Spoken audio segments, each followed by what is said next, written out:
महिला पुरुषों का पंख पड़ा हुआ है, सब एक लाइन से उसी सड़क पर लेटे हुए हैं। आज रथ रुका, कृष्ण बलराम उतरे हैं, सामने गए, बुला पड़े, अरे सखाओ, अरे यहाँ काहे लेटे हो? सभी उठकर खड़े हुए हैं, सभी के नेत्र सजल हैं, अनवरत अश्रुधारा, सारी गोपी सारी बाल रो रहे हैं। हम कन्हैया से कह रहे प्यार, अरे यही है तेरा प्रेम। अरे जब ऐसा ही झूठा प्रेम करना था तो काहे हमें इतना सांत्वना दिया? अरे जाना ही था तो एक बार बता देते कि क्या बात भाई कि हमसे तो वो बात करता था कि हम तेरे साथ जीवन भर रहेंगे, और आज ऐसा चोर की तरह भाग रहा है। अरे क्या करें, हमारी ही गलती है।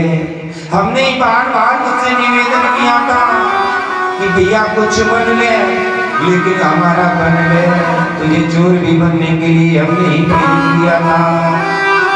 आज हमारे द्वारा सिखाई गई आदत हम ही पर बीत रही है। कन्हैया भी रोने लगे और कहते हैं प्यारों, अरे ऐसा मत कहो, ऐसा मत कहो, मेरे प्रेम में कोई कमी नहीं है, और मैं हमेशा के लिए थोड़ी जा रहा हूँ। आज जा रहा हूँ, कल वहाँ मेला है, परसों आ जाएंगे।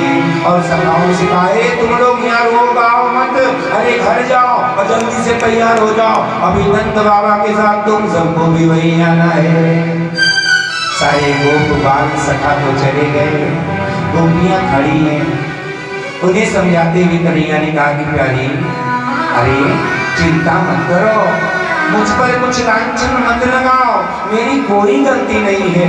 काका जी से पूछ लो, कल हमारे घर पहुंचे हैं अंधेरा होने के बाद, और आज सवेरा होने से पहले ही लेकर चल पड़े। अब बताओ हमें कल समय मिला तुम्हारे पास आने का, और हमें तो विश्वास था कि आज जब सबको पता चलेगा तो तुमको भी ज्ञात हो जाएगा, और कोई हमेशा के लिए तो जा नहीं रहे। अभी हम जा रहे हैं, विशिष्ट अतिथि हैं, देखो देखो उनको और बल बढ़ा रहे, और देखो देखो तुम्हारी माखन मिश्री का बल है कि जिसका ये फल है कि आज मेरा नाम मथुरा तक पहुंच गया और तेरा कन्हैया राज दरबार का विशिष्ट अतिथि बन गया। अरे हंसने का समय है, रोती हो, शांत हो जाओ। अरे गोपियों ने पीछे जयकार कर दिया, काकनुआ सही बोला, अरे देख ले, अरे कृष्ण कन्हैया लाल की जय जयकार हो लगाओ। ठीक है कन्हैया तो जा, लेकिन कन्हैया फिर सबने रोक लिया, रास्ते में खड़े हो गए। कन्हैया, अरे ना जाने क्यों हमारे हृदय डर रहा है कि तुमसे झूठ बोल रहा है, तू छलिया है, इसलिए कहीं छल ना कर रहा हो। एक टक निर्निमेष नैनों से देख रही है कन्हैया, बार बार कह रहे तो जाऊं। आज जब इस प्रसंग को श्रीमद् भागवत महापुराण में इस प्रसंग के श्लोकों को पढ़ा है ना,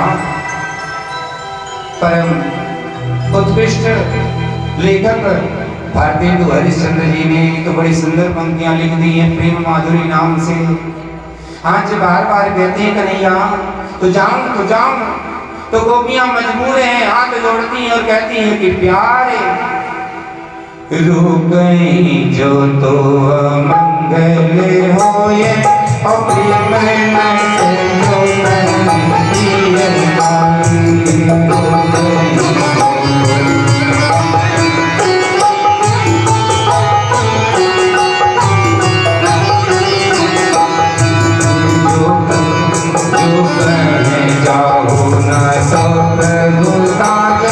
कछु न कहे तो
हमें समझ में नहीं आ रहा, इधर जाए तो कुआं, उधर जाए तो खाई दिखा रहा। अरे कैसे कहें कि जाओ और कैसे कहें कि ना जाओ। अगर सीधे सीधे कहते जाओ तो हमारे प्रेम का सर्वनाश हो जा रहा है। अरे हम आपसे प्रेम करते हैं तो हम कैसे कहते जाओ, और प्यारे अगर कहते हैं ना जाओ तो हमारी प्रभुता दिखानी हो जाएगी कि हम तुम्हारे मालिक बन गए, आदेश दे रहे मत जाओ, हम तो तुम्हारे सेवक हैं। या के लाने हम तो कुछ समझ ना पा रहे कि कहाँ कहें। तो अपने जाने के समय में, आपके जाने के समय में हम आपसे क्या कहें, आप ही हमें बताइए।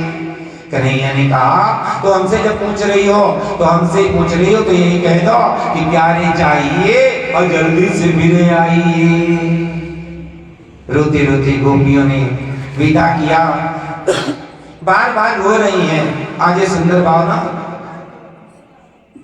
एक आगे जो गीत लिखने जा रहे इसी भाव पे सोच रहे थे, तो भैया भी थे उस दिन तो बन गया था। तो आज यहीं पे लिखा होगा गीत भाव भगवान के चरणों में समर्पित कर रहे। आज सारी गोपियां निवेदन करती हैं कि प्यारे मथुरा को न जाना कन्हैया मेरे, मथुरा को न जाना कन्हैया मेरे, मथुरा को न जाना।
भक्त और भगवान की। आज गोपियों को संतुष्ट किया, अरे चिंता मत करो, परसों आ जाएंगे ना, आज आने दो।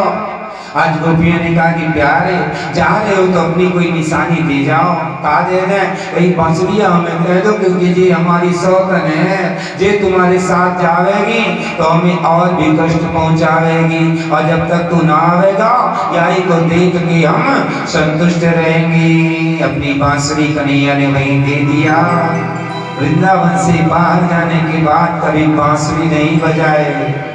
देखो याद रखना, मेरे कन्हैया ने वृंदावन में रास रचाया था, तो आगे मथुरा और द्वारिका और हस्तिनापुर में आके चक्र भी चलाया था। लेकिन हम रास रचना तो याद है, पर चक्र चलाना भूल गए।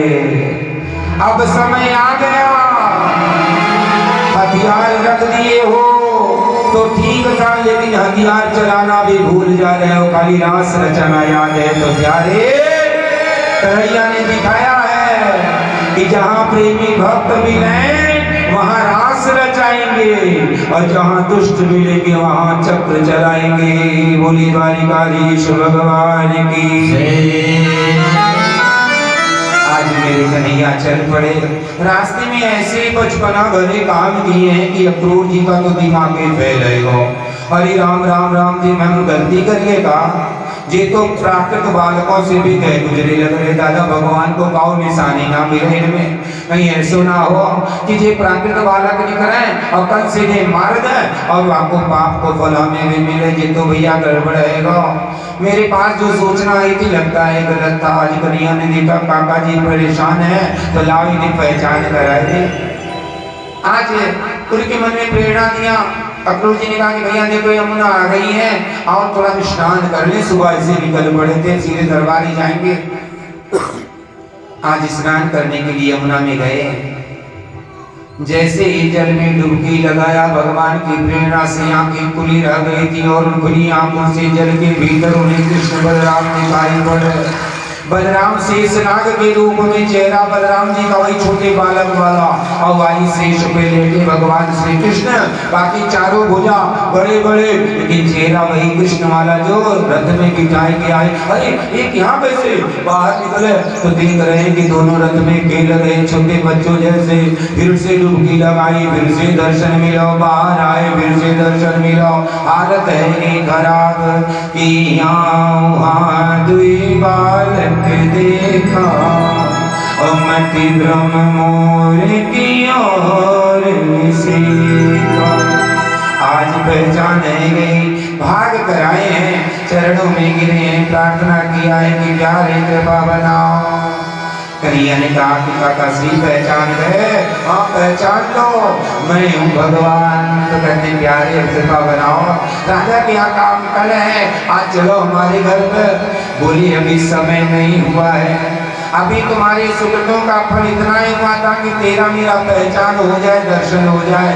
घर तक तेरे मैं आऊं, अभी तेरे सुकृत इतने पूरे नहीं हुए हैं। घर के जाओ और भजन में लगे रहो, और जिस दिन वह समय आएगा मैं स्वयं तेरे घर चलकर आ जाऊंगा।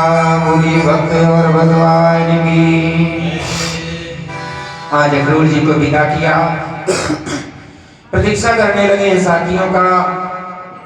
कुछ देर बाद नंद बाबा के साथ सारे साथी आते हुए दिखाई दिए। बेचारे आधे मन से आ रहे थे, क्योंकि अपना जो मुखिया था अगुआ वो तो पहले ही निकल लिया। हमारे टेंशन में कहा हुए कन्हैया में भौकाल ना बनाने लगे, हमें पहचाने ही ना। भाई राजा को विशिष्ट अतिथि, हम फटे हाल, न जाने क्या क्या उल्टे सीधे विचार करते सवाए रहे। और जब सामने कृष्ण बलराम खड़े दिखाई पड़े, अरे जिन्होंने मन में कुछ को विचार किया था ना, वे तो रोने लगे। अरे राम राम राम, अरे भगवान हमें क्षमा करना, अपने ऐसे प्यारे मित्र के बारे में अनजाने में हमारे मन में कुछ को विचार आ गए। आज सभी बात कराए, कन्हैया से क्षमा भी मांगते हैं कि प्यारे क्षमा करना। लेकिन तू ही अड़भंगी बाबा बोले को सब कहते हैं, और तेरो काम सब अड़भंगी, तू टेढ़ो और तेरा सब काम टेढ़ो टेढ़ो। भाई क्या करें? कन्हैया मुस्कुराए बोले चलो। अब थोड़ी दूर चली, तब तक सभी बच्चे विचार करते भैया कन्हैया की बड़ी बेइज्जती हो जाएगी।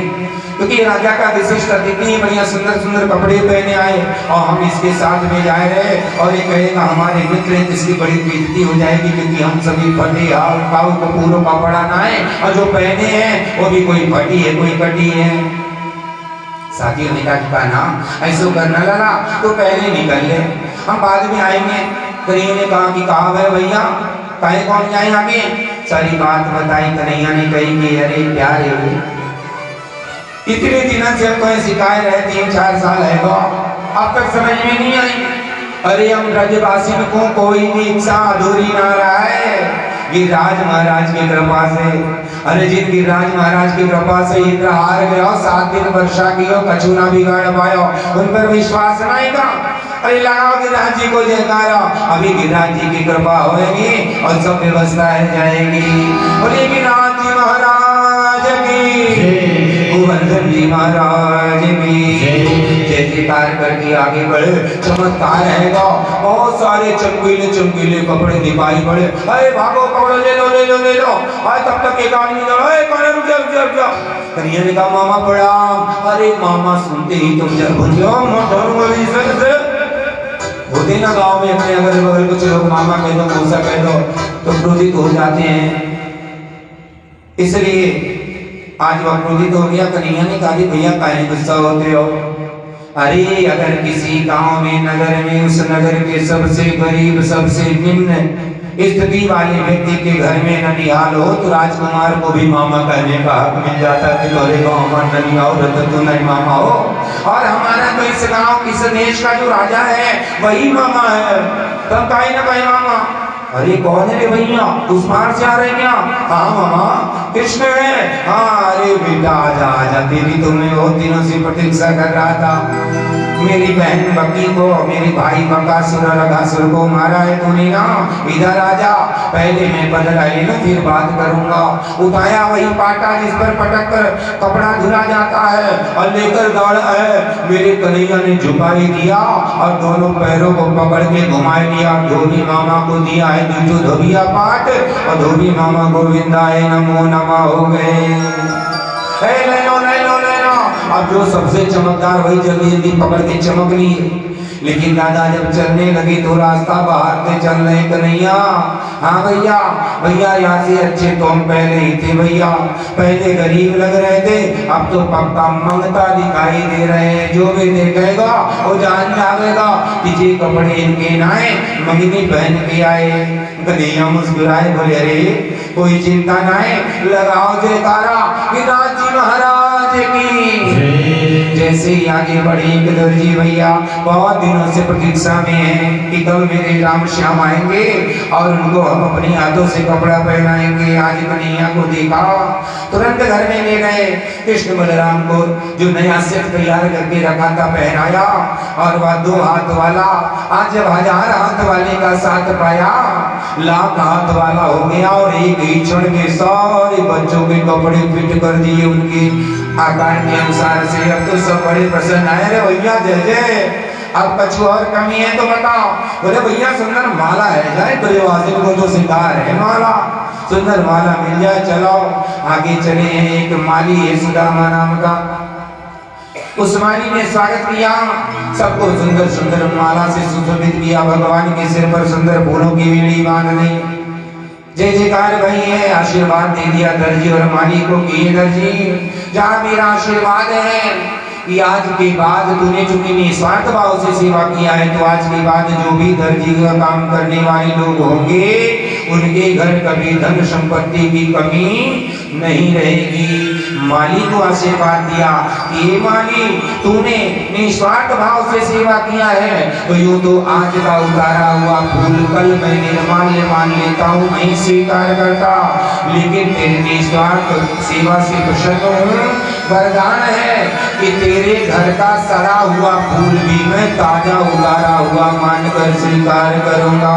बोलिए भक्त वत्सल भगवान की जय हो। इसीलिए अपने घर का आज का उतारा हुआ फूल कितनों बढ़िया से सुंदर तरीके से रख दो बगल में। अगले दिन लाओगे, बाबा को पता चलेगी, बाबा बोलेंगे ना ना ना देखो ये पर चढ़ाने लायक नहीं है। और माली भैया के यहाँ से जो सड़ा हुआ फूलवा लेके आओगे तो भी बाबा के यहाँ चढ़ा दो।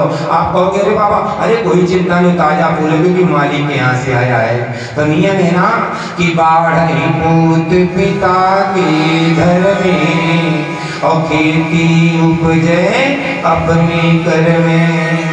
अपने उन्नति के लिए मेहनत करो, परिश्रम करो और अपने परिजनों की, अपने बच्चों की उन्नति के लिए धर्म कार्य करो। कथा सिखा रही है।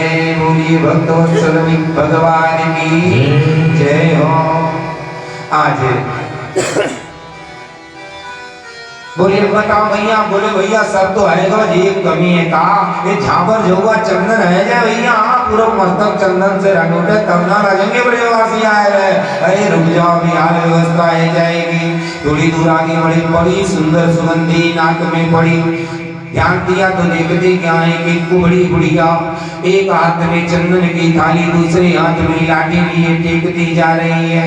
कन्हैया ने बुलाए लिया, ओ सुंदरी। अब वाने तो कतई ध्यान ही ना दिया, कहेंगे आज तक उसको जो भी देखे तो बुलावे कुबड़ी, ये करेटी, ये बुढ़िया, ये चिड़िया। उसका वास्तविक नाम सैरंद्री वागी आज तक किसी ने नहीं लिया। और सुंदरी को बुलावे, आपको लगा कि होगा कोई अपनी किसी सुंदरी को बुला रहा होगा। 2 बार बुलाए, इसने ध्यान नहीं दिया तो पीछे से मेरे कन्हैया आए हैं और आकर कंधे पर हाथ धर दिया। हे सुंदरी तू ध्यान न दे रही। अरे जी कौन है? थोड़ा क्रोध भी आया, थोड़ी प्रसन्नता भी भैया। कौन है जो मुझ जैसी कुरूपा को भी सुंदरी बोल रहा? और जब घूम के देखा है यार उस भुवन सुंदर स्वरूप को देखी, एक टक गई यहाँ। अरे तभी तो मैं कहूँ कौन मोहि सुंदरी बोलेगा? अरे जो जैसो होवे अगले को भी वैसो ही समझे। यार तू स्वयं इतना सुंदर है, या के लाने तो है मेरी जैसी काली कलोटी टेढ़ी कुबड़ी बुढ़िया भी तो सुंदर लगे। बताओ का करे लला, काहे को बुलाए? ये चंदन हमें लगाए दो।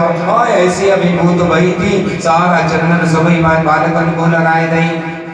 बाकी बार बार प्रणाम करें, ठीक है लला इतने रहोगे, कल फिर मिलेंगे। हाँ मिलेंगे लेकिन इतने आओ।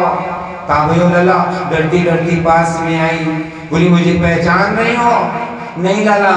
अरे मुझे पहचान, मैं हूँ भगवान। अरे अच्छा भगवान, तभी तो इतने सुंदर हो। हाँ और सुनो इधर आओ पास में, बताओ प्यारे। अरे देखो मैं भगवान हूँ, मैं शरीर को नहीं देखता, मैं मन को देखता हूँ। तू चौंक गई ना कि मैंने तुझे सुंदरी क्यों कहा? क्योंकि मैंने शरीर तो देखा ही नहीं, शरीर से मैं मतलब नहीं। कोई जैसे मतलब आपको मैंने देखा तो आ तो बड़ो सुंदर है, प्रेम से भरो है, भक्ति से भरो है। या के लाने मैंने सुंदरी बोला, लेकिन संसार तो शरीर को देखेगा और मेरी सुंदरी कहने के बाद भी अगर तेरा शरीर कुरूप रह जाएगा तो यह संसार मुझे झूठा बनाएगा। तो इधर पास में बुलाया, पैर पर रखा है पैर और घोड़ी पर हाथ रखे धीरे से झटका दिया। जैसे सांप अपना केचुल छोड़ता है, ऐसे ही उस कुबड़ी बुढ़िया का जो कुरूप शरीर था छिलके की तरह उतर गया और भुवन सुंदरी रूप में प्रकट है गई। बोलिए भक्त और भगवान की। आज पहचान है गई, निवेदन करने लगी प्यार। अरे चल हमारे घर पे और हमारी कुटिया को पावन बना। कन्हैया ने कही कि अभी समय पूरा नहीं गया है, अभी भजन में थोड़ी कमी है, घर जाओ भजन करो, समय पूरा हो जाएगा तो हम स्वयं आ जाएंगे। आज गुब्जा को विदा किया, साथियों को भी विदा कर दिया है, पहुंच गए हैं। साथियों से कहे कि चलो मेले का आनंद लो, खाओ पियो, हम लोग आ रहे हैं। दोनों भाई पहुंचे हैं धनुषशाला में। पहरेदारों ने रोकने का प्रयास किया, सबको मारते पीटते चले गए अंदर और धनुष को उठाया और थोड़ा सा खींचा कि धनुष टूट गया। बड़ी जोर की गर्जना भई है, पूरा तीनों लोग हिलने लगा। हंस तो डर गया, क्या भया? अरे महाराज धनुष टूट गया, टूट गया। यानी कि मैं अब मर गया। नहीं, व्यवस्था करूंगा। तुरंत रंगशाला के बाहर गोलिया पीर हाथी जो ससुर जरासंध ने दहेज में दिया था, 10,000 हाथियों का बल रखने वाला मजरा गिरा के अनुमत करके खड़ा कर दिया। द्वार के भीतर शल कौशल मुष्टिक चाणूर आदि बड़े बड़े मल्ल पहलवान खड़े कर दिए। सावधान, बाहर से बचे आ जावे तो भीतर बचना नहीं चाहिए। मसल देना महाराज, आने दो। जैसे चींटी मछली जाती है ऐसे मसल देंगे हम अपने घर का सभी आप बखाने कर रहे हैं। आज दोनों भैया पहुंचे हैं द्वार पर। मामा हाथी हटाओ। महावत से हाथी हटाने को कहा गया, उसने हाथी हूल दिया। चाहे धड़ से ही हाथी ने आगे पैर बढ़ाया। कन्हैया ने अपना हाथ नीचे लगाया जैसे कोई छोटा सा बच्चा, कोई छोटा सा बच्चा छोटा सा प्लेट उठाता है ना हाथ में, ऐसे उस भारी हाथी का पैर हाथ में उठाया। पीछे की तरफ गए हैं बलराम भैया। दोनों भाइयों ने उठाया है और 2-4 बार घुमाया है और जमीन पर पटका। महावत सहित गोलियां पीने समाप्त हो गया। भूकंप सा आ गया। अंदर व्यवस्था चाकचौबंद करनी है। 100 फीट ऊपर अपना कुर्सी लगवाया कि अगर खतरा दिखाई पड़े तो पहले में भाग लेंगे। जय हो। आज पेट में वहाँ धर दिया, यहीं लेके बैठो। जहाँ सब भर गया, अभी ज़्यादा पर हमें करना पड़ेगा। नीचे रख दें तो लाओ, रुक जाओ। एकदम नीचे नहीं रखना चाहिए, नहीं रख दो। हमारी तरफ कर दो। चलो अच्छा ठीक, चलो ठीक है।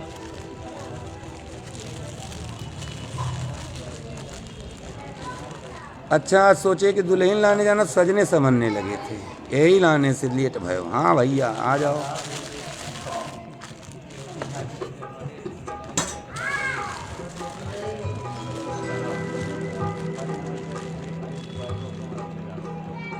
भोली भक्तवत्सल भगवान की जय हो। आज गोलिया पीर को मार दिया, उसके दोनों दांतों को उखाड़ा है और जैसे हनुमान जी गदा धरते हैं ऐसे उन दांतों को धर के रक्त रंजित शरीर लिए हुए जब रंग भूमि में प्रवेश किए हैं तो कृष्ण और बलराम तो वही हैं और अंदर कई लोग बैठे हैं। तो कृष्ण बलराम एक हैं लेकिन देखने वालों को अनेक रूप में दिखाई दे रहे हैं। आज वहां पर जो पहलवान है, मल्ल पहलवान, उन्हें बहुत बड़ा पहलवान दिखाई दे रहे हैं। जो गोप भगवान है उन्हें अपना भाई दिखाई दे रहे हैं। जो बूढ़ी माताएं उन्हें अपना पुत्र दिखाई दे रहे हैं। जो युवा बालिकाएं उन्हें अपने सखा दिखाई दे रहे हैं और कंस को तो साक्षात काल दिखाई दे रहे हैं। क्यों कि जाकी रही भावना जैसी, जाकी रही भावना जैसी, हरि मूर्ति देखी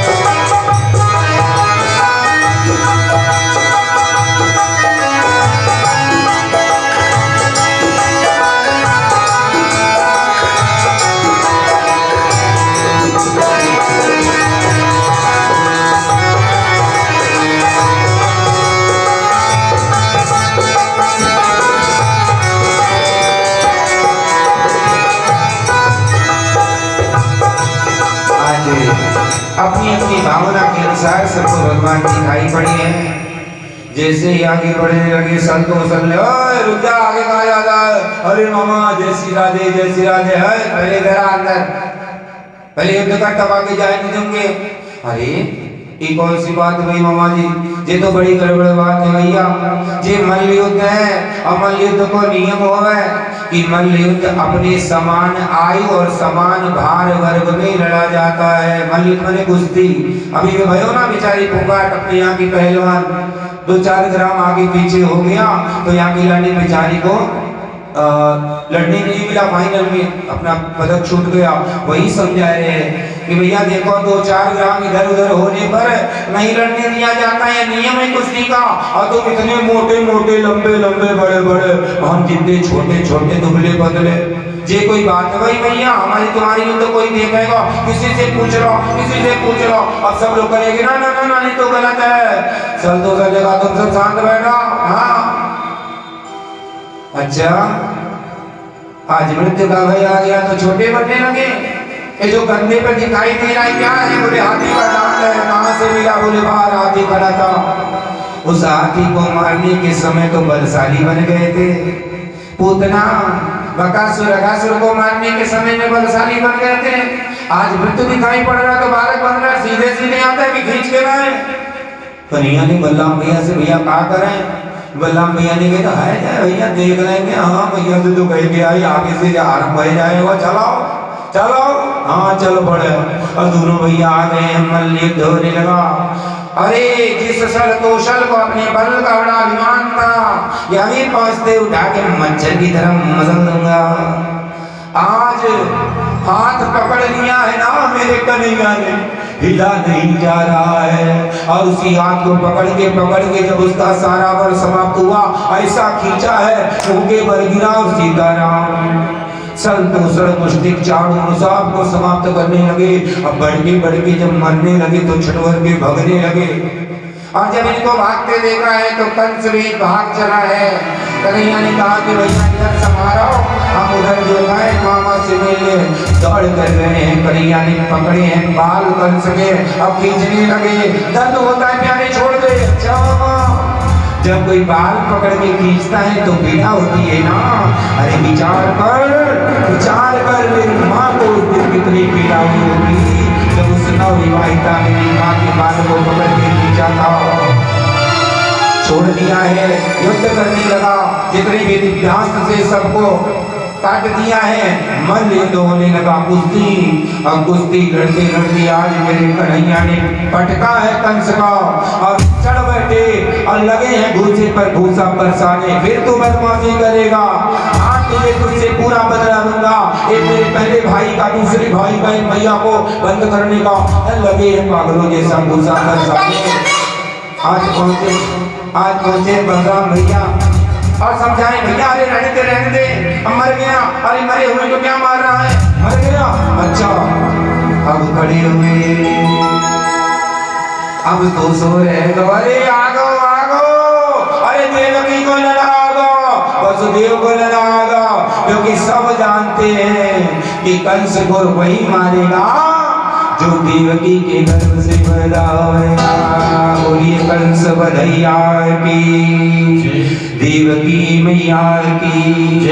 वही वसुदेव जी भी थे, भाग के आए। नंद बाबा थे, भाग के आए। आज जब सारी बात पता चली नंद बाबा को ना, रोने लगे और रो रो कर वसुदेव जी को उनके दोनों बच्चों को समर्पित किया कि भैया ये बड़ा वाला तो तुम्हारा है, मैं जानता था, छोटे वाले को नहीं जानता था, ये भी तुम्हारा है, दोनों को संभालो। आज बच्चों को समर्पित कर दिया। आज 10.5 वर्ष के लगभग कन्हैया बलराम। उन्हें आज पता चले कि अब तक जिसे अपना बाबा भैया समझते थे वे तो नकली थे, असली वाले ही थे। लेकिन देखो जरा सुनना इस लीला को ध्यान से। अगर अब तक मन भगवान के चरणों में लगने को तैयार नहीं हो रहा तो अगर ध्यान से सुनकर समझ लोगे तो अब तो मन कहीं रह नहीं पाएगा। आज अपनी सगे माता पिता की पहचान गई है। आज इतने दिनों बाद मेरे वास्तविक माता पिता हमें मिलेंगे। अब बात पता चलने के बाद भी अब पिता वसुदेव साथ में है, उसके बाद भी मेरे कन्हैया अपनी मैया से मिलने अपने घर नहीं गए। पहले कहाँ गए जानते हो? पहले गए उस जेल खाने में जिस जेल खाने में परम भक्त उग्रसेन जी बेटे द्वारा बंदी बनाए गए हैं और आज ना जाने कितने वर्षों से उसी कारागृह में और कारागृह ऐसा कि एकदम पूरा बंद है, काला पानी वाले कारागृह जैसा एक छोटा सा चित्र ऊपर से है।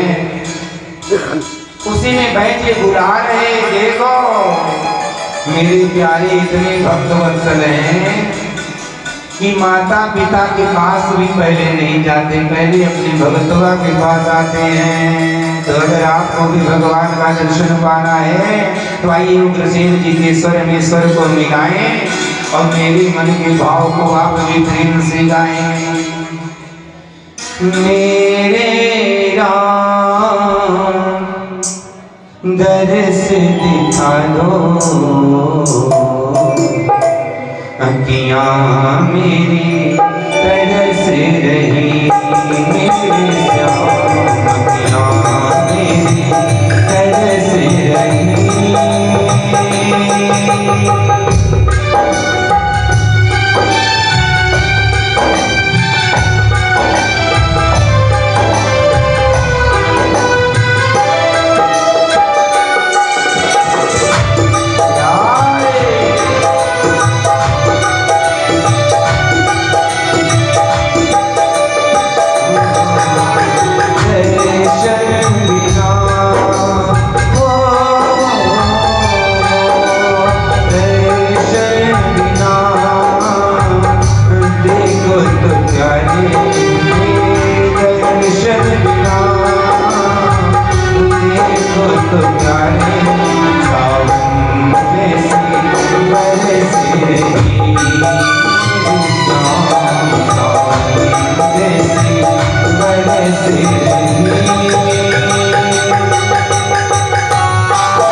मेरी सहती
आज भक्त की पुकार को पहले सुना और भाग कर आए जेल खाने में। दरवाजा खुला, उग्रसेन जी को मुक्त कराए, तुरंत आदेश दिया।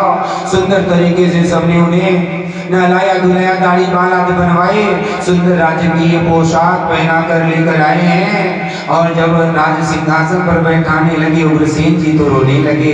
अरे प्यारे, अरे नियम है कि राजा पर जो विजय प्राप्त करता है, जो राजा को मारता है वही राजा बनता है। तो इस देश के राजा कंस को तूने मारा है तो राजा तुझे बनना चाहिए, मुझे क्यों राजा बना रहा है? कन्हैया ने कहा नाना श्री, अरे जी बताओ कब किया तुमने राज्याभिषेक मामा को?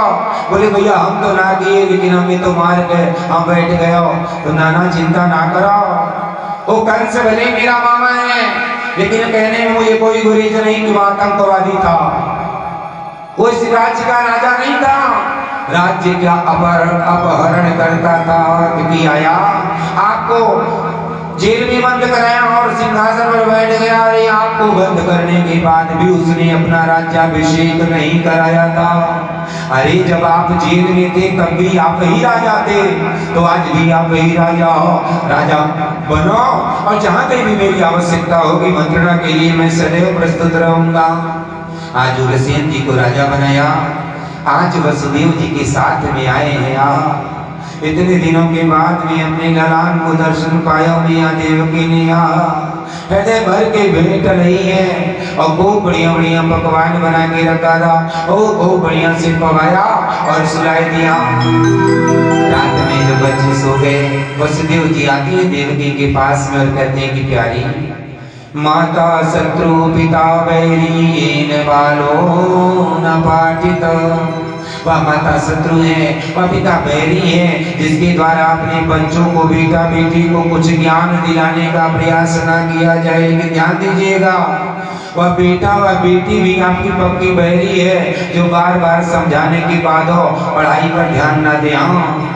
ज्ञान दिलाने के लिए कहा है, बीए में पास कराने के लिए नहीं कहा है। ध्यान दीजिएगा, अगर उनका मन पढ़ाई में नहीं लग रहा है तो उन्हें धोबी का पुतका ना बनाइए, ना घर के रह जाए ना घाट के रह जाए। पढ़ने में मन लग नहीं रहा, जबरदस्ती मार मार पढ़ाओ और पता चले थर्ड डिवीजन सेकेंड डिवीजन, आजकल भगवान के पास फर्स्ट डिवीजन पास हो जाए और ज्ञान ठेका ना रखा है और फिर मैं पास हो गया खेत बोलेंगे, हाँ तो कौन और के नहीं रह जाएंगे।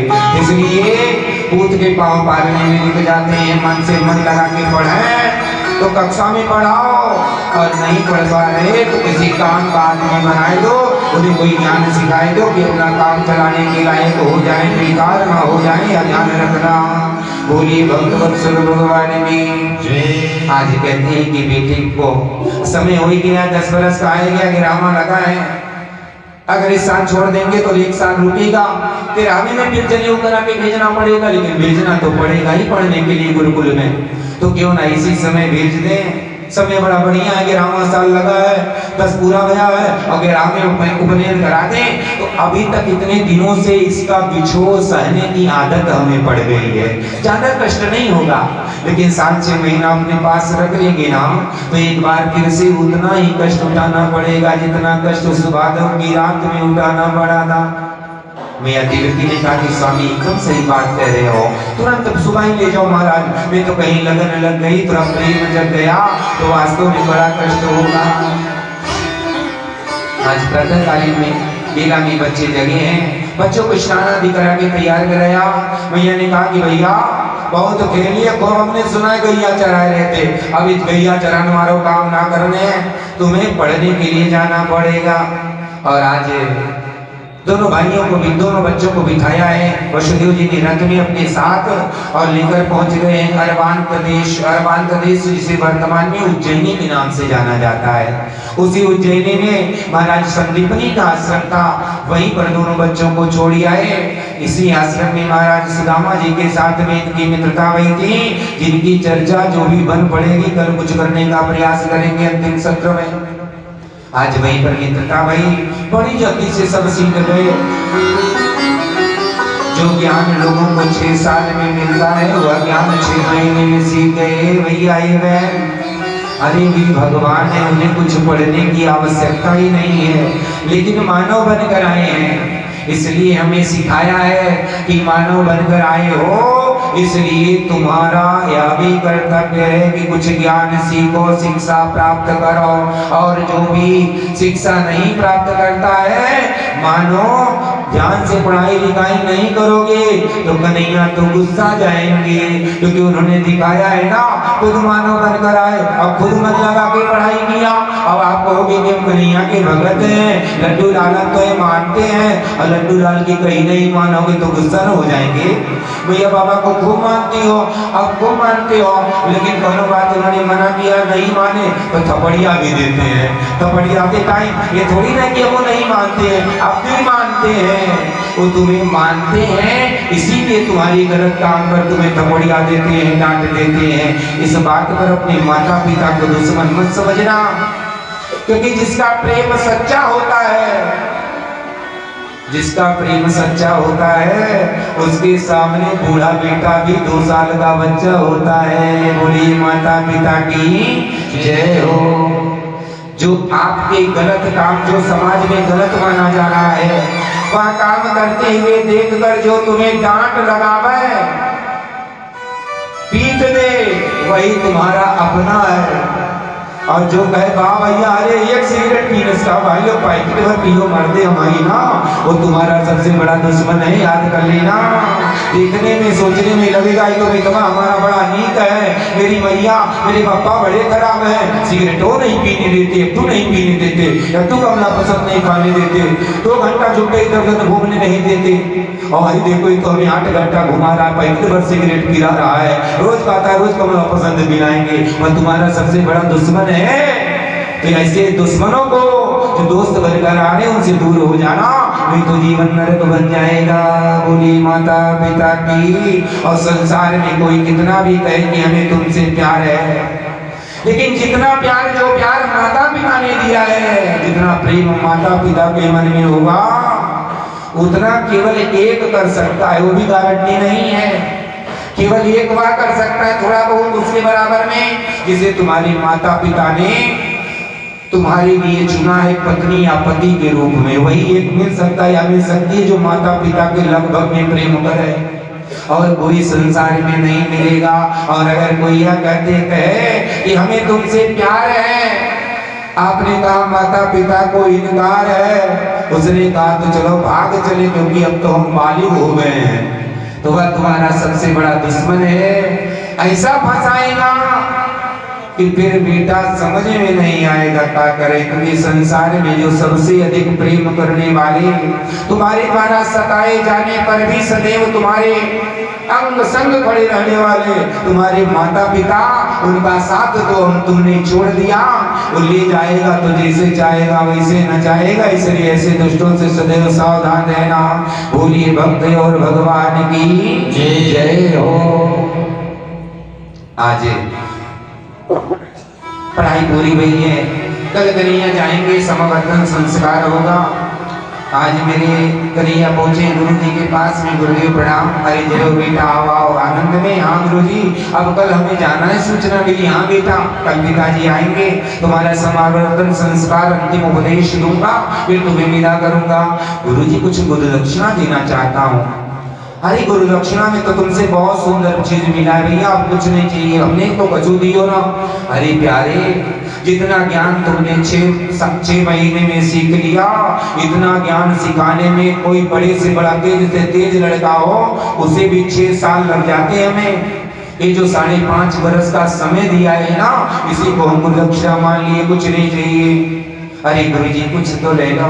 अरे जाओ अपनी गुरु माता के पास, हम ब्राह्मण है, एक बार जो बोल दिया फिर अब टिकेंगे नहीं, टिकेंगे ललचाएंगे नहीं भैया। हाँ कछु भी हम जानते हैं तो भगवान है।